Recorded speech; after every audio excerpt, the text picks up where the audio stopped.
Welcome back to my channel. ഇന്ന് നമ്മൾ തയ്യാറാക്കാൻ പോകുന്നത് ഒരു സ്പെഷ്യൽ മുട്ട റോസ്റ്റാണ്. പാൻ അടുപ്പത്ത് വെച്ച് ചൂടായ ശേഷം അതിലേക്ക് 1/2 ടീസ്പൂൺ അളവിൽ മാത്രം വെളിച്ചെണ്ണ ഒഴിച്ചു കൊടുക്കാം. 1/4 ടീസ്പൂൺ അളവിൽ മഞ്ഞൾപ്പൊടി കൂടി ചേർത്ത് കൊടുക്കാം. 1/2 ടീസ്പൂൺ അളവിൽ മുളക് പൊടി കൂടി ചേർത്ത് കൊടുത്തിട്ടുണ്ട്. കൂടാതെ ഒരു നുള്ളു ഉപ്പ് കൂടി ചേർത്ത് കൊടുക്കാം.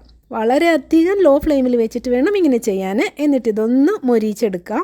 അതിലേക്ക് 8 പുഴുങ്ങിയ മുട്ടയാണ് ഞാൻ ഇട്ട് കൊടുക്കുന്നത്. ചെറുതായിട്ടൊന്ന് നീളത്തിലൊന്ന് വരഞ്ഞു കൊടുക്കാം. 3ഓ 4ഓ ഒക്കെ ആയിട്ട് ചെറിയ അധികം അങ്ങ് കട്ട് ചെയ്ത് പോകുന്ന വിധത്തിൽ വേണ്ട. എന്നിട്ട് ഇതെല്ലാം കൂടി ഇട്ടിട്ട് ഏറ്റവും ലോ ഫ്ലെയിമിൽ 1 മിനിറ്റ് സമയം ഒന്ന് വഴറ്റിയെടുക്കുക. കൂടാതെ ഇതിലേക്ക് 1 ടീസ്പൂൺ അളവിൽ വിനാഗിരിയാണ് ഇപ്പോൾ ഞാൻ ചേർത്ത് കൊടുത്തിട്ടുള്ളത്. എന്തിനത് ചേർത്ത് കൊടുക്കുന്നതെന്ന് പറഞ്ഞാൽ മുട്ടയ്ക്ക് നല്ലൊരു സ്വാദ് കിട്ടും. ചെറിയൊരു പുളിപ്പും എരിവും ഉപ്പും ഓയിലും എല്ലാം കൂടി ഇങ്ങനെ മൊരിഞ്ഞ് ഇരിക്കുമ്പോൾ ഒരു പ്രത്യേക ടേസ്റ്റ് ഉണ്ടാവും ഇതിന്. ഇതൊരു പാത്രത്തിലേക്ക് നമുക്ക് പകർത്തി വയ്ക്കാം. എന്തിനാന്ന് പറഞ്ഞാൽ നമുക്ക് ഈ പാത്രത്തിൽ ഈ പാനിൽ തന്നെയാണ് മസാല കൂട്ടാനുള്ളത്. അപ്പോൾ ഈ മുളകും എണ്ണയൊക്കെ ഉണ്ടെങ്കിൽ അത് കരിഞ്ഞു പോകാനുള്ള ചാൻസ് ഉണ്ട്. അതുകൂടാതെ തന്നെ നമുക്ക് ഈ മൊരിഞ്ഞ എണ്ണ നമുക്ക് ആവശ്യമുണ്ട് അവസാനം. അപ്പോൾ നമുക്ക് ഇത് നല്ലൊരു സ്പാറ്റിൽ വെച്ചിട്ടാണ് ഇതേപോലെ ക്ലിയർ ചെയ്തിട്ട് എടുക്കാൻ പറ്റും.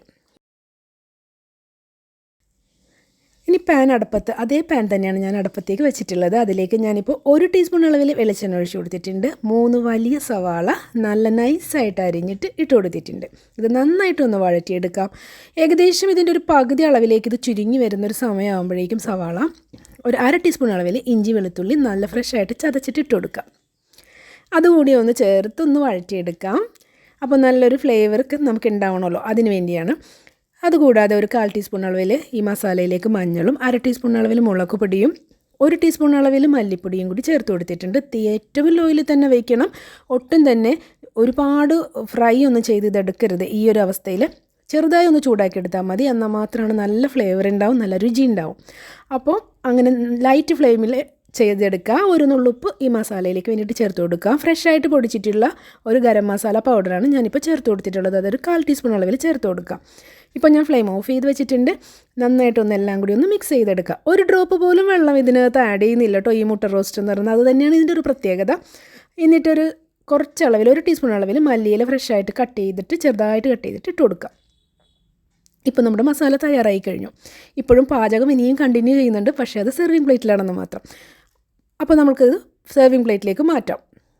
ഇനി ഈ മസാല കംപ്ലീറ്റ് ആദ്യം തന്നെ സെർവിങ് പ്ലേറ്റിലേക്ക് മാറ്റി വയ്ക്കുക. അപ്പോൾ നമ്മൾ മുട്ട വറുത്ത് വെച്ചത് അവിടെ മാറിയിരിപ്പുണ്ട്. അപ്പോൾ ഈ മസാല എങ്ങനെ സെറ്റ് ചെയ്യേണ്ടതെന്ന് പറഞ്ഞാൽ ഇതേപോലെ ആദ്യം പ്ലേറ്റിൽ ഇങ്ങനെ ചുറ്റുമായിട്ട് ഇങ്ങനെ ചേർത്ത് വെച്ച് കൊടുക്കുക. നടുക്ക് വശത്തേക്ക് ഒന്ന് ഒഴിച്ചിട്ട് കൊടുക്കാം. ഇതിങ്ങനെ സെർവ് ചെയ്യുകയാണ് ചെയ്യേണ്ടത്. നമ്മളിപ്പം പാനിനകത്ത് മുട്ട എല്ലാം കൂടി ഇട്ടിട്ട് ഇളക്കി കൂട്ടിയെടുക്കുന്ന രീതിയല്ല കേട്ടോ. എന്നിട്ട് നമ്മൾ വറുത്ത് വെച്ചിട്ടുള്ള ഈ മുട്ടയുണ്ടല്ലോ, ഇത് നടുക്കോട്ട് വെച്ച് കൊടുക്കാം. ഇതിങ്ങനെ തന്നെ ഒരു പ്ലേറ്റിൽ നമുക്ക് സെർവ് ചെയ്യാൻ പറ്റും. അപ്പം ഈ മുട്ടകളെല്ലാം ചെയ്ത് കഴിഞ്ഞാൽ ഇതിനകത്ത് ഈ ഓയിൽ, ഞാൻ നേരത്തെ പറഞ്ഞ ആ ഓയിലുണ്ടല്ലോ, അത് നമ്മളുടെ ഈ സവാള മൊരിച്ച മസാല ഉണ്ടല്ലോ, ആ മസാലയിലേക്ക് ചുറ്റും ഒഴിച്ചു കൊടുക്കാം. അപ്പം നമുക്ക് ടോട്ടൽ 1.5 ടീസ്പൂൺ അളവിലാണ് വെളിച്ചെണ്ണ ഈ പാചകത്തിലേക്ക് വന്നിട്ടുള്ളത്. 1/2 ടീസ്പൂൺ മുളക് എണ്ണ ചേർത്തത് ഇപ്പോൾ ഒഴിച്ചുകൊണ്ടിരിക്കുന്നത്. 1 ടീസ്പൂൺ സവാള ഞാൻ വഴറ്റിയതിൻ്റെയും മസാല തയ്യാറാക്കാൻ. അതിലേക്ക് ഒരല്പം കട്ട് ചെയ്ത് മല്ലിയില കൂടി ചേർത്ത് കൊടുക്കാം. അപ്പോൾ നമ്മളുടെ ഫ്രൈ ചെയ്ത മുട്ട റോസ്റ്റ് തയ്യാറായി കഴിഞ്ഞു. ഇനി ഇത് കഴിക്കുമ്പോഴും ഒരു പ്രത്യേകതയുണ്ട്. ഓരോ പീസുകളായിട്ട് ഇങ്ങനെ അടർത്തിയെടുക്കാം മുട്ട പുഴുങ്ങിയത്. എന്നിട്ട് ഈ മസാലയുമായിട്ടൊന്ന് മിക്സ് ചെയ്തെടുക്കണം. അപ്പോഴും നമുക്ക് പാചകങ്ങൾ ഇങ്ങനെ നടന്നുകൊണ്ടിരിക്കുകയെന്ന് തന്നെ പറയാം. എന്നിട്ട് വേണം ഇത് കഴിക്കാൻ. ഇത് ചോറിൻ്റെ കൂടെയും ഏത് പലഹാരത്തിൻ്റെ കൂടെയും, അതായത് നമ്മൾ ബ്രേക്ക്ഫാസ്റ്റൊക്കെ കഴിക്കുന്ന പലഹാരങ്ങളുടെയൊക്കെ കൂടെ ഒരുപോലെ മാച്ച് ആവുന്നതാണ്. പിന്നെ ഇതിൻ്റെ ടേസ്റ്റ് എന്ന് പറഞ്ഞാൽ ഒരു രക്ഷയില്ല, അത്രയ്ക്ക് ടേസ്റ്റാണ്. വളരെ സ്പെഷ്യലായിട്ടുള്ളൊരു മുട്ട റോസ്റ്റ് തന്നെയാണ്. നിങ്ങൾ മസ്റ്റായിട്ട് ഇത് ട്രൈ ചെയ്യണം, ഇല്ലെങ്കിൽ നിങ്ങൾക്കിത് നഷ്ടം തന്നെയായിരിക്കും. അപ്പോൾ നമുക്ക് അടുത്ത വീഡിയോയിൽ കാണാം. ലൈക്ക് അടിക്കാൻ ആരും മറക്കരുതേ. ടാറ്റാ.